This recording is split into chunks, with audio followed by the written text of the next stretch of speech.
Je remercie d'abord Hervé pour la confiance qu'il nous a faite parce que vraiment il nous a laissé carte blanche sur le choix des poèmes. Finalement on les a tous gardés, sur les illustrations, sur l'ordre dans lequel on les présentait. Et ça nous a donné une liberté totale. Un éditeur souvent est souvent prisonnier de ce qu'attend l'écrivain. Et là, ça s'est fait dans une concordance sans limite, tout seul, tout naturellement. Et ça, c'est précieux. Notre maison d'édition, en fait, elle a une quinzaine d'années, hein, c'est ça, Marianne. Et il y a eu donc, quand on est venu ici, donc on avait commencé, on était près de Nice. Quand on est venu ici, on a eu un moment où on a beaucoup moins publié. Mais il y a eu des années, à l'époque, où on avait, alors qu'on est une toute petite maison d'édition, une centaine de demandes de publication. C'était extraordinaire. Mais maintenant, c'est encore mieux de publier les gens qu'on aime et qui sont proches de nous. Alors, j'ai préparé un texte pour parler d'Hervé et de sa poésie. Les illustrations, vous pourrez me poser des questions ensuite dessus, et celles que vous aimez, on peut les transformer en tableaux. Nous sommes aussi imprimeurs et on a la possibilité, donc si vous aimez certaines de ces illustrations, d'en faire des tableaux de tout format et sur différents supports. Voilà. Le temps d'apprendre à vivre, il est déjà trop tard, dit Aragon. Hervé, au contraire, nous conte comment il apprend à vivre, comment la joie peut habiter nos cœurs.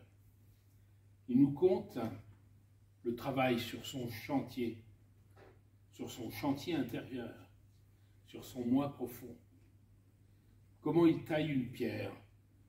Il est midi, je le cite, il est midi, il fait grand jour, je la façonne avec amour. Tout s'illumine, tout a un sens. On m'offre une deuxième enfance. Toute sa poésie nous offre du sens et appelle à vivre notre enfant intérieur. Celui qui n'aurait jamais dû s'effondrer devant les injonctions d'un réel qui ne parle plus à personne. L'enfant intérieur a résisté. Sur cette terre de résistance qu'est la Dordogne, Hervé a résisté par la joie. Sans doute, philosophe autant que poète, Hervé est habité par la pensée de Spinoza. Spinoza, dans son Éthique, explique la joie comme un passage d'un état de moindre perfection à un état de plus grande perfection. Autrement dit, la joie est une augmentation de notre puissance d'agir, une expansion de notre être qui nous rend plus aptes à exister et à penser. La joie qui nous libère des passions tristes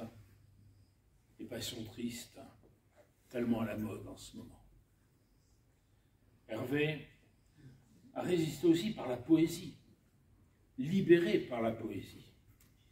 La langue que nous parlons tous les jours, pire, la langue des institutions, nous enferme, nous contraint, nous limite. La poésie nous ouvre les portes de l'univers, de l'attention conjointe au grand tout et à tout le sens contenu dans le détail, dans le particulier, dans l'attention soudain à l'objet qu'éclaire un rayon de soleil. La poésie nomme au plus profond les émotions humaines, les plus démesurées comme les plus subtiles. Et Hervé est bel et bien un poète. En nommant, elle fait résonner un moment l'essentiel. Il échappe au fugace en une résonance intime et universelle. Boire chaque seconde, dit Hervé, comme un grand cru classé.